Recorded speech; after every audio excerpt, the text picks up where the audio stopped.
Hello students, welcome to my new video. Today we will discuss another aspects of the carbohydrate chemistry. Today we will learn sugars, non-sugars, reducing, non-reducing sugars. जैसा कि बच्चों आप लोगों ने सुना होगा कि कुछ कार्बोहाइड्रेट केमिस्ट्री में कोई कार्बोहाइड्रेट का मॉलिक्यूल शुगर्स के अंदर इंक्लूड होता है, कोई नॉन शुगर्स के अंदर इंक्लूड होता है, और किसी को आप रिड्यूसिंग शुगर बोलते हैं और किसी को नॉन रिड्यूसिंग शुगर बोलते हैं। अधिकतर केसेस में जो एग्ज़ाम में आते हैं या कंपटीशन में क्वेश्चंस पूछे जाते हैं, which one of the following is reducing sugar, which one of the following is non reducing sugar, इस तरह के क्वेश्चन आते हैं, या draw a diagram of reducing sugar and non reducing sugar. तो these are some questions which mostly occur in most of the exams. Okay, so today we will discuss this type of the problems occur in carbohydrate chemistry. तो first of all sugars and non sugars. तो as the name stated, देखिए बच्चों जैसा कि नाम से पता चल रहा है आपको, शुगर एंड नॉन शुगर, ये तो इस पर तो कोई गुंजाइश ही नहीं है। किसी को अगर कोई कन्फ्यूज़न हो रहा है तो वो भी कन्फ्यूज़न आप दूर कर सकते हैं। शुगर मीन्स मीठा, नॉन शुगर मीन्स जो मीठा नहीं है। सिंपल सा यही फैक्ट है। तो इसमें अगर एग्जाम्पल्स आप देखेंगे तो आपको लर्न भी नहीं करना पड़ेगा कभी, ठीक है ना। टॉपिक को ऐसे पढ़ें कि उसको बार बार जो है आपको मेमोराइज न करना पड़े, आपको अपने अंदर उसको क्या करना, ग्रेस्प करना है, ठीक है। जैसे देखिए carbohydrates can be divided into two groups depending on their chemical behaviour. तो नंबर 1 लिखा हुआ है शुगर, पहला शुगर दिया हुआ है। तो शुगर मीन्स मीठा। इट मीन्स आप जो नॉर्मली घर में शुगर यूज करते हैं उसको आप इमेजिन करिए और उसी इमेजिन के बेस में इसका आंसर देखिए। These are crystalline substances, yes होता है ना। विच आर स्वीट, मीठा होता है ना। एंड वाटर सॉल्युबल, जब आप शुगर को पानी में मिलाते हैं तो वाटर सॉल्युबल होता है, यस। फॉर एग्जांपल जैसे ग्लूकोज है, fructose, cane sugar, all these type of compounds और carbohydrate included into the sugar. Okay, non sugar as the name stated, देखिए नॉन शुगर मीन्स मीठा नहीं होना चाहिए।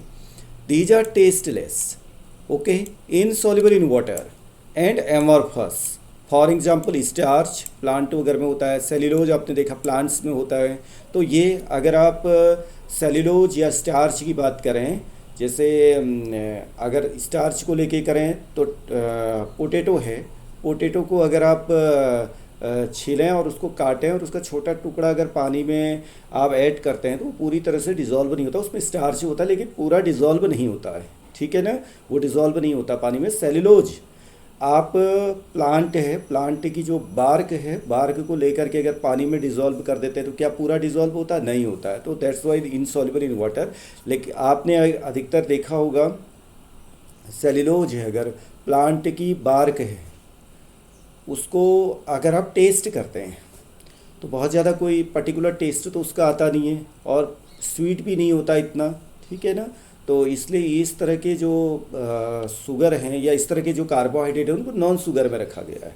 ओके, तो इस तरह से नाउ जिस हमने शुगर और नॉन शुगर तो कैटेगराइज किया, नाउ आएगा रिड्यूसिंग शुगर और नॉन रिड्यूसिंग शुगर में आते हैं। रिड्यूसिंग नॉन रिड्यूसिंग में क्या होता है, देखिए reducing as the name stated, देखिए रिड्यूसिंग इसका माने वो किसी दूसरे का क्या करते होंगे, रिडक्शन करते होंगे, और खुद का क्या हो जाता होगा, ऑक्सीडेशन हो जाता होगा। ओके, तो इसके लिए कोई particular chemistry point of view से कोई ग्रुप उसमें अवेलेबल होना चाहिए जो कि उसका क्या कर सके, रिडक्शन कर सके, ठीक है, और खुद वो ग्रुप क्या हो जाए, ऑक्सीडाइज हो जाए। क्लियर। तो शुगर स्ट्रक्चर पचजिंग फ्री और पोटेंशियल रिएक्टिव एल्डिहाइड और कीटोन ग्रुप। कोई भी शुगर है, कोई भी कार्बोहाइड्रेट है, देखिए कार्बोहाइड्रेट वर्ड की जगह पर शुगर वर्ड भी यूज किया जाता है, इसको आपको कंफ्यूज नहीं करना है। फ्री और पोटेंशियल, यानी कि पोटेंशियल मीन्स रिएक्टिव, एल्डिहाइड और कीटोन ग्रुप। अगर किसी भी शुगर के पास में फ्री एल्डिहाइड और कीटोन ग्रुप है तो उसको तो हम किस में रखते हैं, रिड्यूसिंग शुगर में रखते हैं, ठीक है ना। और अगर उसके पास में फ्री एल्डिहाइड या कीटोन में से कोई ग्रुप अवेलेबल नहीं है तो उसी को हम क्या रखेंगे, नॉन रिड्यूसिंग में रखेंगे। इतना तो बिल्कुल क्लियर होना चाहिए आपको। जिसके पास में फ्री ग्रुप एल्डिहाइड और कीटोन है वो रिड्यूसिंग में, और जिसके पास में ये ग्रुप अवेलेबल नहीं है वो नॉन रिड्यूसिंग में आएगा। क्लियर। ऑल मोनोसेकेराइड मीन्स जैसे ग्लूकोज, फ्रुक्टोज, राइबोज, ये सब हैं, they are strong reducing sugar. ये स्ट्रॉन्ग रिड्यूसिंग शुगर के अंदर आते क्यों? क्योंकि इनमें देखिए एक तो फ्री एल्डिहाइड ग्रुप है और किसी में फ्री कीटोन ग्रुप है। Ketone group free means number 2 ऐसे होगा। जैसे अगर सभी टर्मिनल कार्बन में अगर C डबल बॉन्ड O है तो वो तो ऐसा हो नहीं सकता, वो क्या होगा आपका फिर एल्डिहाइड में आ जाएगा। ठीक है ना। आप देखिए ट्रायोज में एक दिया हुआ है, ये है आपका free aldehyde group. Okay. Tetrose free aldehyde group. Pentose ribose वगैरह में होता है तो फ्री एल्डिहाइड ग्रुप। हेक्सोज में देखिए, हेक्सोज में 2 एग्जाम्पल दिए हैं। एक तो हमने दिया है फ्रुक्टोज को लेकर के, ये है आपका C double bond O। Okay, ये आपका फ्री कीटोनिक ग्रुप माना जाएगा। ओके। एक है हेक्सोज में देखिए, ये एल्डिहाइड में होता है। ओके, तो ये सभी जिसमें कि फ्री एल्डिहाइड या आपका कीटोन हो वो क्या आएगा आपका रिड्यूसिंग शुगर के अंदर होगा। Clear. Now next one, disaccharides जो होते हैं आपके, जिसमें कि 2 मोनोसेकेराइड यूनिट्स गेट टुगेदर होती है through glycosidic bond. Glycosidic bond 1,4 glycosidic हो सकता है, 1,2 ग्लाइकोसिटिक, जो भी इस तरह के बॉन्ड होंगे। मैं अभी मेनली बोल रहा हूँ ग्लाइकोसिटिक बॉन्ड है। ठीक है ना। डाइसेकेराइड्स कैन बी इधर रिड्यूसिंग और नॉन रिड्यूसिंग। यहाँ पे थोड़ा सा आपको ध्यान में रखना है।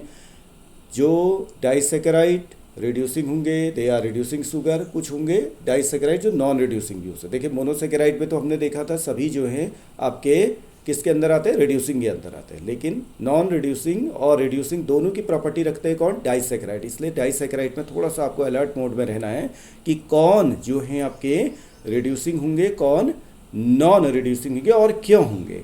अब यहाँ पर एक एग्जाम्पल दे रहे, देखिए रिड्यूसिंग डाइसेकेराइड में लैक्टोज और माल्टोज ये रिड्यूसिंग के अंदर है। क्लियर।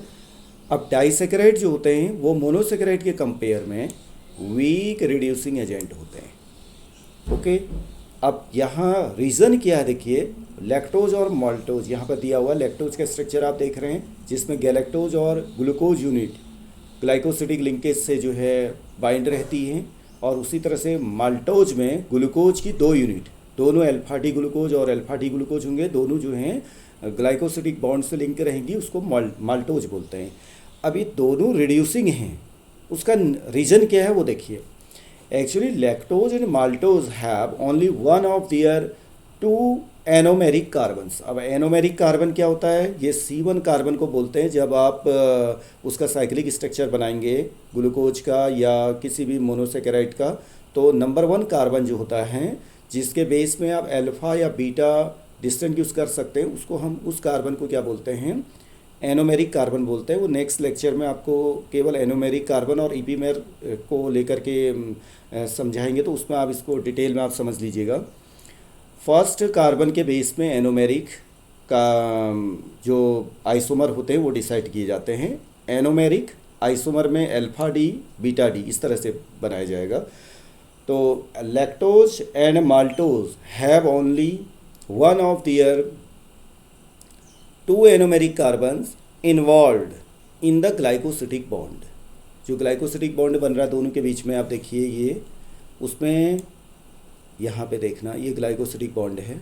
ओके, तो इसमें क्या हो रहा है देखिए, on have only one of their 2 anomeric carbons. 2 anomeric carbon में से दोनों में से केवल जो है 2 anomeric carbons involve in the glycosidic bond while the other is free. देखिए 2 में से एक जो है आपका फ्री है। जैसे एनोमेरिक कार्बन आपका देखिए ग्लूकोज है और गैलेक्टोज है, दोनों के पास में अपना एनोमेरिक कार्बन होगा, लेकिन एक के पास में इसमें क्या होगा, जब ग्लाइकोसिटिक बॉन्ड बनेगा तो एक 1 से होगा, एक 4 से होगा, तो एक फ्री रहेगा, इस तरह से चलेगा। ठीक है, तो एक एनोमेरिक कार्बन क्या होगा आपका, फ्री होगा। तो जो एनोमेरिक कार्बन फ्री होगा वो एनोमेरिक कार्बन जैसे ही आप उसमें जो रिएजेंट आप मिलाते हैं, जो ऑक्सीडाइजिंग रिएजेंट इसमें मिलाया जाएगा, जैसे फेलिंग सॉल्यूशन है आपका, बेनेडिक्ट सॉल्यूशन है या टॉलेंस रिएजेंट से हैं, इनको जब मिलाएंगे तो आपका जो एनोमेरिक कार्बन लिंकेज में यूज नहीं हुआ है, डाइसेकेराइड या ट्राइसेकेराइड में लिंकेज में यूज नहीं हुआ है, ग्लाइकोसिडिक बॉन्ड बनाने में यूज नहीं हुआ है जो एनोमेरिक कार्बन, वो क्या करता है, ऑक्सीडाइजिंग एजेंट मिलाते ही अपने को चेंज कर देता है एल्डिहाइड ग्रुप में। जब वो एल्डिहाइड ग्रुप में जब चेंज हो जाएगा तो फिर उस तरह से वो किसकी तरह काम करने लगेगा, रिड्यूसिंग शुगर की तरह काम करने लगेगा। ठीक है, अगर वो फ्री एल्डिहाइड ग्रुप में चेंज नहीं होता है तो वो नॉन रिड्यूसिंग के अंदर ही रहेगा। ओके, बिल्कुल आपको ध्यान में रखना है क्या चीज़ बोली जा रही है। जब डाइसेकेराइड बनता है तो उसमें जो एनोमेरिक कार्बन के दो मॉइटी आपस में लिंक होती है तो क्या बनता है आपका, ग्लाइकोसिडिक बॉन्ड बनता है। लेकिन अगर आप डाइसेकेराइड बनाते हैं और एक एनोमेरिक कार्बन यूज हो रहा है, दूसरे का एनोमेरिक कार्बन यूज नहीं हो रहा है, ठीक है, तो जिसमें एनोमेरिक कार्बन यूज नहीं हो रहा है वो अपना ऑक्सीडाइज होकर के क्या बना लेता है, एल्डिहाइड ग्रुप बना लेता है, फ्री एल्डिहाइड ग्रुप। तो देन वो उस कैटेगरी को किस में रखेंगे आप, रिड्यूसिंग शुगर के अंदर रखेंगे। ठीक है ना। The free aldehyde group formed by ring opening can react with Benedict solution या उसके अलावा टॉलेंस रिएजेंट्स या उसके अलावा फेलिंग सॉल्यूशन। दस ए solution of lactose contains both alpha and beta anomer at the reducing end of the disaccharide. और तो lactose और माल्टोज में ये सब चीज़ें होती हैं, तो इसकी वजह से ये दोनों किस में इंक्लूड किए गए हैं, रिड्यूसिंग डाइसेकेराइड के अंदर रखे गए हैं।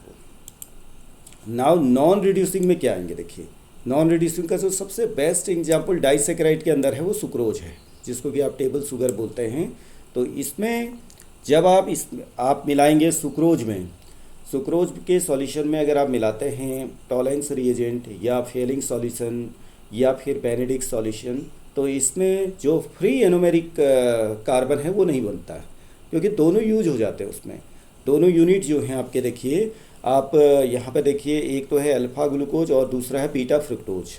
ग्लूकोज और फ्रुक्टोज को मिलकर के क्या बनता है, सुक्रोज बनता है। दोनों में एनोमेरिक कार्बन क्या होता है, ग्लाइकोसिडिक बॉन्ड बनाने में यूज हो जाते हैं।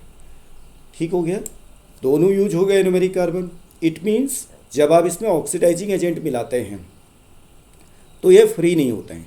जब ये फ्री नहीं होते हैं तो एल्डिहाइड ग्रुप नहीं फॉर्म करेगा। जब एल्डिहाइड ग्रुप फॉर्म नहीं करेगा तो इट मीन्स ये क्या नहीं होंगे, आपके रिड्यूसिंग के अंदर नहीं होंगे, नॉन रिड्यूसिंग में आ जाएंगे। क्लियर। उसी तरह से ऑलिगोसेकेराइड की बात करें तो रैफिनोज है नॉन रिड्यूसिंग में, स्टेचियोज है नॉन रिड्यूसिंग में, और वर्बेस्कोज है नॉन रिड्यूसिंग में, जिसको कि पेंटा के अंदर और टेट्रा के अंदर या ट्राइओज के अंदर रखा गया है। ठीक है। The two monosaccharide units are held together by a glycosidic linkage between C1 of alpha glucose and C2 of beta fructose. Since the reducing groups of glucose and fructose are involved in glycosidic bond formation, that's why sucrose is non-reducing. अगर आपका reason पूछा जाता है कहीं पर कि explain why sucrose is non reducing, तो आपको यही रीज़न वहाँ पर देना होगा। ठीक है ना। अल्फा 1,2 ग्लाइकोसिडिक बॉन्ड वहाँ पर आपको शो करना होगा, जिससे कि आपका क्या नहीं होगा, पर फ्री एल्डिहाइड ग्रुप नहीं बनेगा। फ्री एल्डिहाइड ग्रुप नहीं बनेगा तो वो नॉन रिड्यूसिंग के अंदर आ जाएगा। This raffinose also included into non reducing. Okay.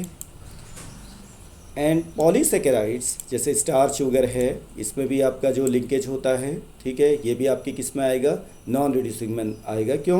क्योंकि इसमें भी जो फ्री एल्डिहाइड ग्रुप है वो बनेगा नहीं during addition of oxidizing agent. Oxidizing agent में आपको 3 यहाँ पर याद रखने हैं, Fehling solution, Tollens reagent and Benedict solution. अभी ये क्या होता है इसको भी बताते हैं।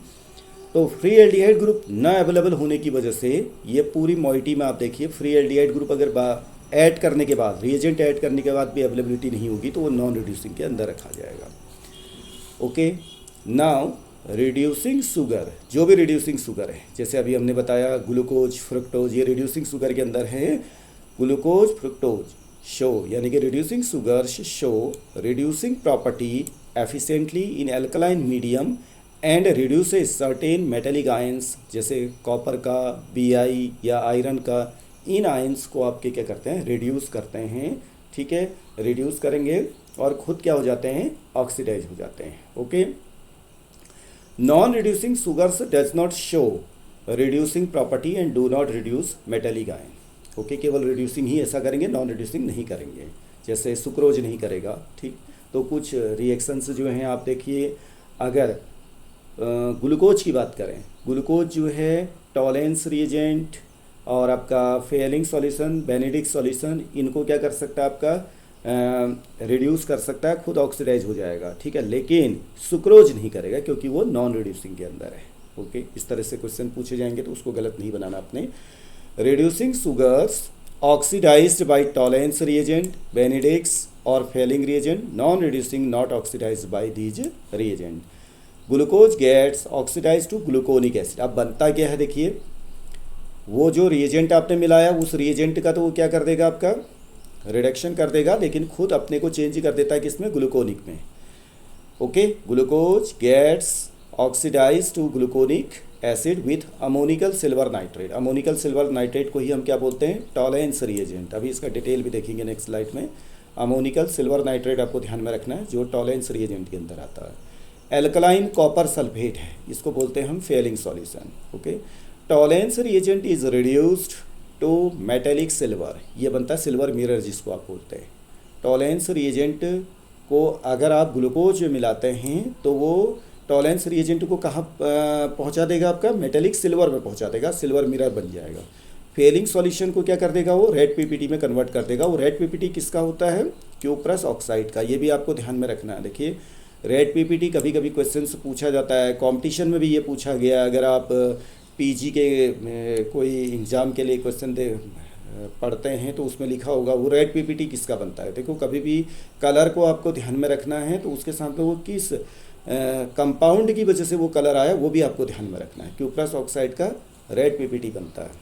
Okay, Tollens reagent. अब देखिए टॉलेंस रिएजेंट कैसे कैसे बनता है उसको ध्यान में रखिए। Sodium hydroxide is added to silver nitrate. पहले तो हम क्या करते हैं, NaOH को AgNO3 के साथ में डिजॉल्व किया until A light brown PPT of silver oxide. ये है सिल्वर ऑक्साइड। ये ब्राउन पीपीटी जब तक बन जाता नहीं तब तक उसमें ऐड करते रहना है। ओके, फिर उसके बाद आपका जो ये बना सिल्वर ऑक्साइड, उसको कहाँ मिलाना, देखिए concentrated ammonia solution is added to the silver oxide until the latter completely dissolves forming a diammine silver 1 complex. जब तक ये नहीं बन जाता तब तक आपको उसमें अमोनिकल सॉल्यूशन मिलाते जाना है, अमोनिया का सॉल्यूशन मिलाते चले जाना है। तो देन आपका क्या बन जाएगा, टॉलेंस रिएजेंट। इसी टॉलेंस रिएजेंट का यूज करना है आपने किसके लिए, यहाँ पे जो ग्लूकोज में रिड्यूसिंग और नॉन रिड्यूसिंग का पता लगाने के लिए। तो आपने क्या किया, टॉलेंस रिएजेंट को किस में मिलाया, ग्लूकोज के सॉल्यूशन में मिलाया। तो ये टॉलेंस रिएजेंट को ग्लूकोज क्या करता है, टॉलेंस रिएजेंट को तो यहाँ पहुँचा देता, देखिए इसमें रिड्यूस कर देता है। क्लियर, और खुद अपना कहाँ पहुँच जाता है, ऑक्सीडाइज हो करके अल्टीमेटली किस में आ जाएगा, ग्लूकोनिक एसिड में आ जाएगा। ठीक है, now Fehling solution. Fehling solution is a mixture of copper sulphate, potassium sodium tartrate and sodium hydroxide. इनका मिक्सचर होगा। और ये क्या करता है, ग्लूकोज जो है अल्टीमेटली क्या करेगा, देखिए यहाँ पर अलग अलग स्टेप में हमने दिए हैं। कॉपर सल्फेट और NaOH मिलकर के ये बनाएगा।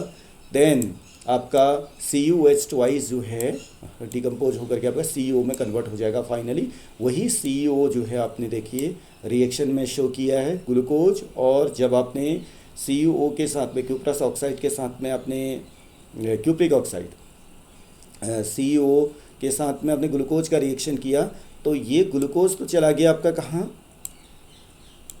ग्लूकोनिक एसिड में, और CuO जो है आपका रेड पीपीटी बन गया है यहाँ पे देखिए आप। ठीक है ना, CuO हो गया आपका क्यूप्रिक ऑक्साइड एंड यहाँ बन गया आपका क्यूप्रस ऑक्साइड Cu2O। अब ये क्यूप्रिक और जो है क्यूप्रस में अगर आपको कन्फ्यूज़न जैसा लगता है तो आप देख लीजिए, CuO में है, Cu में ऑक्सीडेशन स्टेट क्या है आपकी +2 है क्योंकि ऑक्सीजन -2 है। तो यहाँ पहुँचिए आपका Cu2O है, तो ये आ गया आपका +1 में आ गया। ठीक है ना, ये +1 में आ गया, तो ये तो हो गया आपका क्यूप्रस, ये हो गया आपका क्यूप्रिक। तो ये ग्लूकोज जो है CuO को Cu2O में कन्वर्ट कर देगा। इसी का रेड पीपीटी आपने इसको लिखना है। ये तो था फेलिंग सॉल्यूशन। उसी तरह से बेनेडिक्स में देखिए कॉम्प्लेक्स मिक्सचर किसका होता है पहले देख लो। सोडियम सिट्रेट है, सोडियम कार्बोनेट है और पेंटाहाइड्रेट ऑफ कॉपर सेगिन सल्फेट है। इतनी चीज़ें तो आपने मिलानी है बेनेडिक्ट सॉल्यूशन बनाने के लिए। देन हो क्या जाता है, देखिए बेनेडिक्ट सॉल्यूशन जो है आपने ये शॉर्ट फॉर्म में ये लिख दिया है, ब्लू सॉल्यूशन इसका है।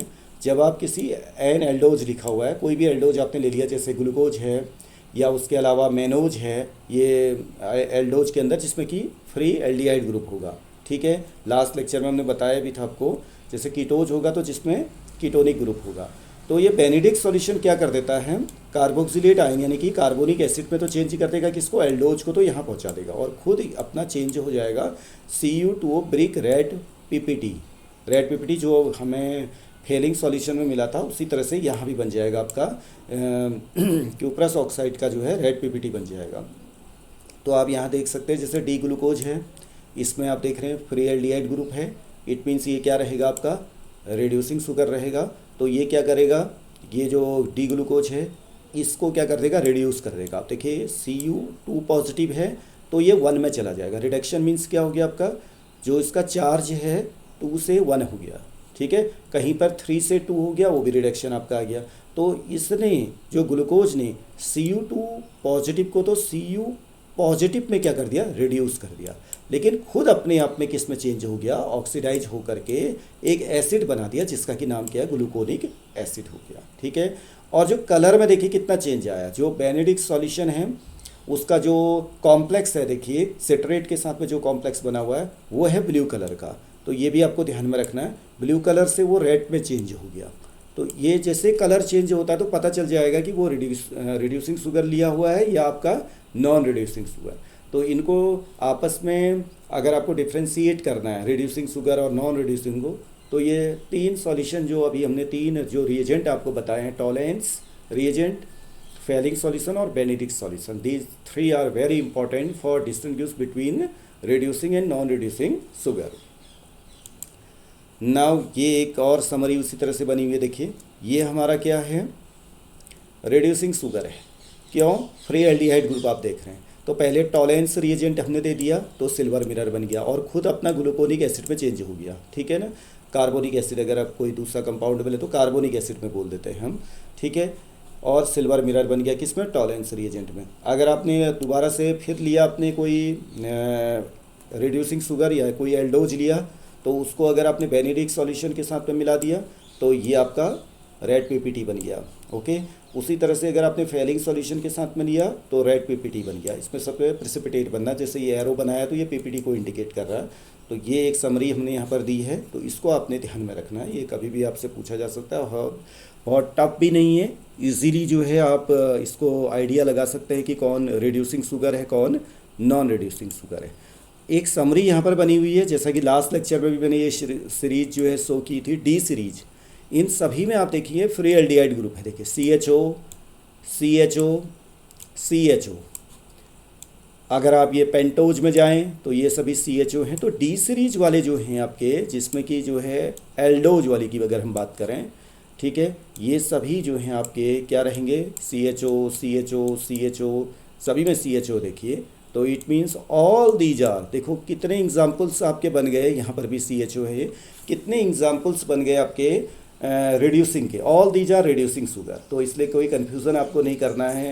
Ribose, arabinose, xylose, lyxose, allose, altrose, glucose, mannose, gulose, idose, galactose, talose, all these are reducing sugars, okay. तो ये सभी क्या करेंगे, टॉलेंस रिएजेंट, फेलिंग सॉल्यूशन और बेनेडिक्ट सॉल्यूशन, इन सभी का क्या करेंगे, इनको रिड्यूस कर देंगे और खुद क्या हो जाएंगे, ऑक्सीडाइज हो जाएंगे, okay. Thank you very much, and now see you in next lecture for some another aspects of carbohydrate chemistry. Thanks.